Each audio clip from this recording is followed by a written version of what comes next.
प्यारे बच्चों, आज हम चतुर्भुजों को समझना ये चैप्टर शुरू कर रहे हैं कक्षा 8 के लिए।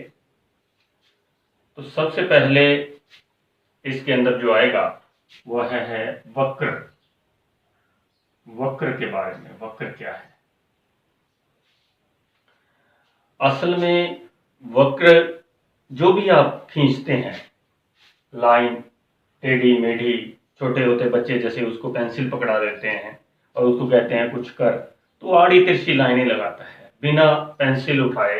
जब वो इस तरीके से कोई भी रचना करता है, जैसे इसने पेन नहीं उठाया, यहाँ से शुरू किया यहाँ तक आ गया, इसी तरीके ये कर दिया हमने, ये कर दिया, है ना। ये सभी जो आकृतियां हैं ये वक्र हैं। वक्र के लिए हम मोटे तौर पर ये कहते हैं कि बिना पेंसिल उठाए जब आप कोई संरचना बनाते हैं तो जो रचना बनी उसको आप क्या बोल रहे हैं? वक्र कहते हैं। अब वक्र के जो प्रकार हैं, सबसे पहले खुला वक्र और बंद वक्र के रूप में आप समझेंगे। खुला वक्र कौन सा है?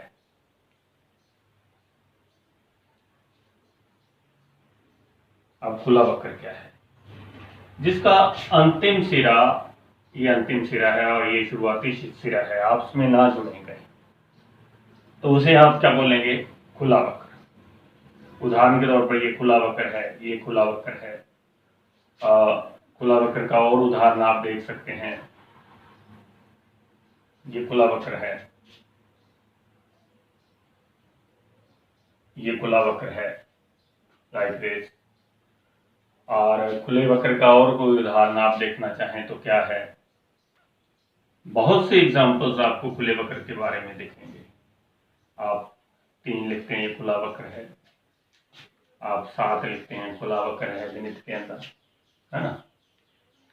आप इस तरीके की कोई भी रचना जिसका अंतिम छोर और पहला छोर जो है वो आपने खुला छोड़ दिया, बंद नहीं किया, ये खुला वक्र है। बंद वक्र क्या? दूसरी जो टाइप है बंद वक्र। बंद वक्र के उदाहरण आप देख सकते हैं, जैसे 8 आपने लिखा, ये बंद वक्र का उदाहरण है। ये वृत्त आपने बनाया, ये एक बंद वक्र का उदाहरण है। और आप बहुत से उदाहरण, जैसे एक त्रिभुज आप बनाते हैं, ये एक बंद वक्र का उदाहरण है। मतलब जिसका जहां से आपने शुरू किया वहीं आपने आकर मिला दिया, तो वो एक बंद वक्र है। ये खुला वक्र और बंद वक्र क्लियर होने के बाद आपको एक बात और बतानी वक्र के बारे में, वो ये है कि सरल वक्र और जटिल वक्र। सरल वक्र और दूसरी टाइप है सरल नहीं है, जो ऐसा वक्र, जटिल वक्र कह सकते हैं उसको। सरल वक्र वो है जो स्वयं को ना काटे, जो स्वयं को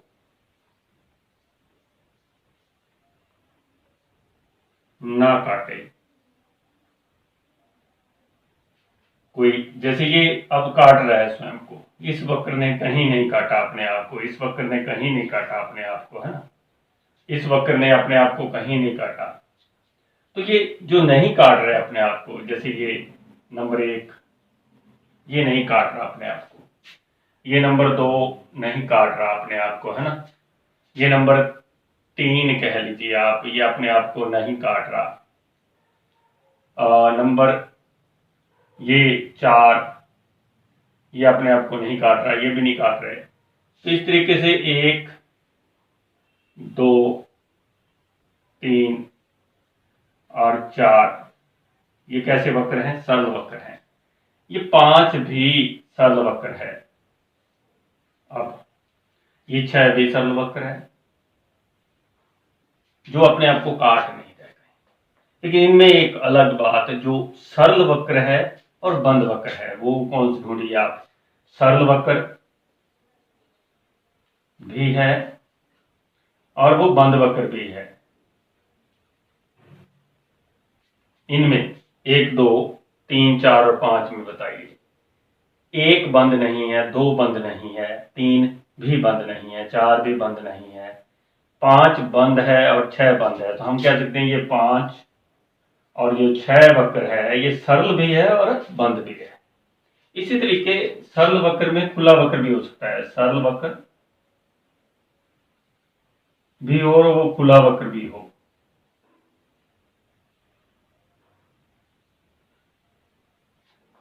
सरल वक्र भी हो और वो खुला वक्र भी हो। कोई उदाहरण देखिए उसके, इनमें एक, जैसे ये सरल वक्र है, कहीं नहीं काट रहा स्वयं को, दो स्वयं को कहीं नहीं काट रहा और खुला भी पड़ा है। तीन और चार, ये सारे उदाहरण जो हैं एक से लेकर चार तक, एक, दो, तीन और चार, ये किस प्रकार के वक्र हैं? सरल वक्र भी हैं और खुले वक्र भी हैं। इसी तरीके जो वक्र सरल नहीं है,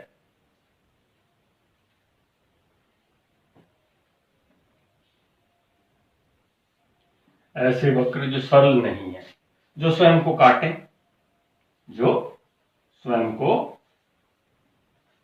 काटें, एक स्थान पर भी काट सकते हैं, एक से ज्यादा स्थान पर भी काट सकते हैं, तो ऐसे वक्र क्या होते हैं? सरल वक्र नहीं होते। जैसे ये कहां तक आ गया था आपका? 6 तक। मान लीजिए इसका नाम मैंने 7 रख दिया, है ना? तो ये जो 7 है ये अपने आप को काट रहा है, यहां पर काट रहा है, ऐसे चला और अंतिम छोर को ले पड़े हैं, यहां काट रहा है। तो ये 7 नंबर जो है ये किस प्रकार का वक्र है? सरल नहीं है। और देखिए इस तरीके का जो सरल ना हो, ये 8 नंबर, ये भी अपने आप को काट रहा है, यहां देखिए यहां पर काट रहा है, तो ये 8 नंबर भी सरल वक्र नहीं है। ये 9 नंबर देखिएगा, 9 नंबर भी इसी तरह का है कि ये सरल वक्र नहीं है, यहाँ काट रहा है आपको, 8 के अंदर यहाँ ये कट रहा है, तो ये सरल वक्र नहीं है। अब जो सरल वक्र नहीं है वो भी खुले हो सकते हैं, वो भी बंद हो सकते हैं, जैसे ये बंद है, ठीक है। तो इसी तरीके से आपने समझना है, जो वक्र अपने आप को काटे वो क्या है? सरल वक्र नहीं है। खुला और बंद का मतलब यह कि अंतिम छोर जो उसके हैं, पहला और आखिरी छोर अगर मिल रहा है आपस में तो वो बंद है, अगर नहीं मिल रहा तो वो खुला है। बहुभुज के बारे में पढ़ेंगे आगे। वक्र है बहुभुज भी एक, पहले तो ये आपको मैं क्लियर कर दूं, वक्र बहुभुज भी एक प्रकार का वक्र है। और वक्र कैसा है? एक तो ये सरल वक्र है। बहुभुज कैसा वक्र है? सरल वक्र है, और जिसकी सभी भुजाएं जो हैं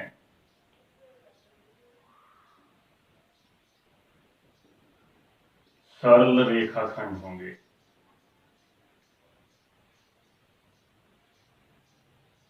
ये दो बातें हैं बहुभुज के बारे में। और तीसरी एक और बात, ये एक बंद वक्र भी होगा, खुला वक्र कभी बहुभुज नहीं हो सकता।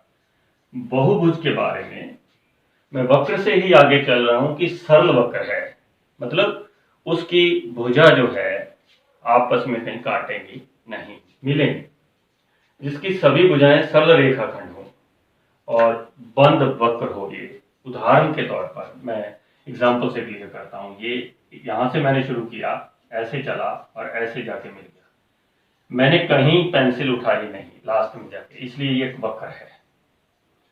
अब ये सरल वक्र है क्योंकि ये काट नहीं रहा बीच में कहीं, और तीसरी जो बात है एक बंद वक्र है, तो ये एक बहुभुज हुआ।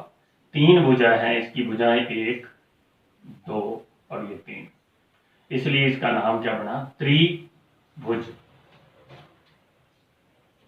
अब अगर मैं इसको ऐसे बनाता, ध्यान से देखिएगा बेटा, ये ऐसे जाके ऐसे जाके ऐसे ऐसे बना दिया। अब क्या है? ये सरल वक्र नहीं रहा। पहली स्थिति क्लियर जो है, हमारी कंडीशन जो है वो क्लियर नहीं हुई, इसलिए ये त्रिभुज, ये एक बहुभुज नहीं है।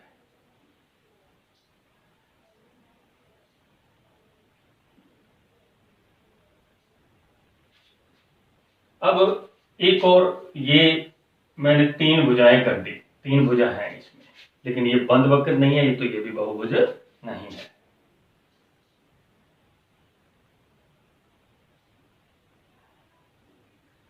मेरे कहने का मतलब जो है कि ये तीनों कंडीशंस पूरी होनी चाहिए कि वह एक सरल वक्र होना चाहिए और उसकी भुजाएं जो हैं वो सरल रेखाखंड होने चाहिए, वो बंद। सरल रेखाखंड से क्या मतलब है, अब ये देखिए ध्यान से, ये और मैं यूं जोड़ देता हूं। अब इसमें दो भुजा सरल रेखाखंड है, बंद वक्र है, ये सरल वक्र भी है, लेकिन जो ये वाली कंडीशन है ये पूरी नहीं हो रही क्योंकि इसकी जो सभी भुजाएं हैं वो सरल रेखाखंड नहीं है। मतलब ये वक्र में आ गया, सीधी रेखा नहीं है, सीधी रेखाखंड नहीं है, तो ये भी बहुभुज नहीं है।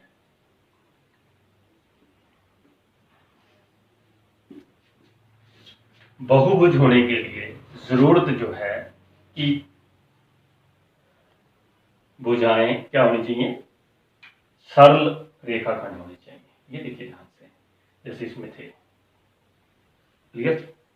अब बहुभुज के जो प्रकार हैं, भुजाओं की संख्या पर निर्भर करता है। भुजाओं की संख्या अगर 3 है, कम से कम 3 होनी चाहिए।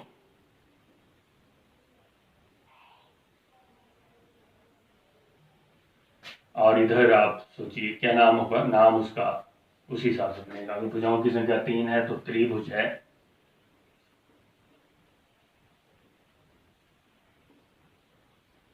4 है तो चतुर्भुज है, 5 है तो पंचभुज है, 6 है तो छठभुज है, 7 है तो सप्तभुज है, 8 है तो अष्टभुज है, और 9 है नवभुज, और 10 है तो दशभुज। अब बहुभुज के जो प्रकार हैं उनमें हम समबहुभुज और विषम बहुभुज, रेगुलर और non regular polygons, irregular polygons you can say. समबहुभुज जो है इसके ना सभी भुजा बराबर होंगी। एक तो जितनी भी भुजाएं हैं सभी भुजाएं व कोण बराबर होते हैं, समान होते हैं। जैसे हम उदाहरण देते हैं सबसे पहले समबाहु त्रिभुज का। ये तीनों भुजा समान होंगी, ये आपस में बराबर है तीनों। इतना काफी नहीं है, इसके साथ क्या और जरूरी है, ये तीनों कोण आपस में क्या होने चाहिए, बराबर होने चाहिए। ये तीनों कोण आपस में क्या होने चाहिए बेटा, बराबर, तभी ये एक समबहुभुज बनेगी। इसी तरीके 4 भुजा वाला क्या बनेगा, वर्ग। चारों भुजा बराबर है आपस में, चारों कोण बराबर हैं, चारों कोण 90-90 के हैं, इसमें तीनों कोण 60-60 डिग्री के हैं। ठीक, लेकिन एक बात यहां मैं आपको क्लियर कर दूं, कई बार समचतुर्भुज के बारे में कह दिया जाता है कि ये एक समबहुभुज है या नहीं। समचतुर्भुज जो है एक बहुभुज नहीं है, उसका कारण उसकी भुजाएं तो बराबर हैं, कोण बराबर नहीं है।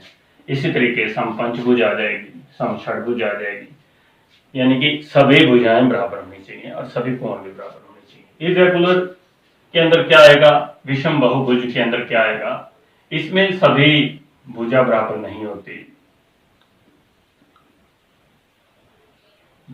सभी कोण बराबर नहीं होते। मैंने ऐसा कहीं नहीं कहा कि इसके कोई 2 कोण बराबर नहीं होते, हो सकते हैं बराबर, चारों कोण भी बराबर हो सकते हैं लेकिन भुजाएं बराबर नहीं होती, ऐसा भी हो सकता है। जैसे आयत, इसमें चारों कोण बराबर हैं आपस में, लेकिन भुजाएं चारों आपस में बराबर नहीं है, तो ये विषम बहुभुज ही कहलाएगी। और कोई भी उदाहरण आप ले सकते हैं, ये शेप है, अब इसमें भुजाएं अलग अलग दिख रही हैं, तो ये भी बहुभुज बराबर नहीं है, समबहुभुज नहीं है, ये विषम बहुभुज है। ठीक इसी प्रकार एक समचतुर्भुज का उदाहरण आप लें। समचतुर्भुज जो है ये भी एक विषम बहुभुज ही गिनी जाएगी, कारण इसकी भुजाएं तो बराबर हैं, कोण बराबर नहीं है। क्लियर है स्टूडेंट्स? स्टूडेंट्स, आज जो हमने पढ़ा वो सबसे पहले तो वक्र के बारे में, वक्र के बाद बहुभुज के बारे में, और इतना बेसिक आज आप करिए। आगे मैं कंटिन्यू रखूंगा इसी को अगले लेक्चर में। धन्यवाद।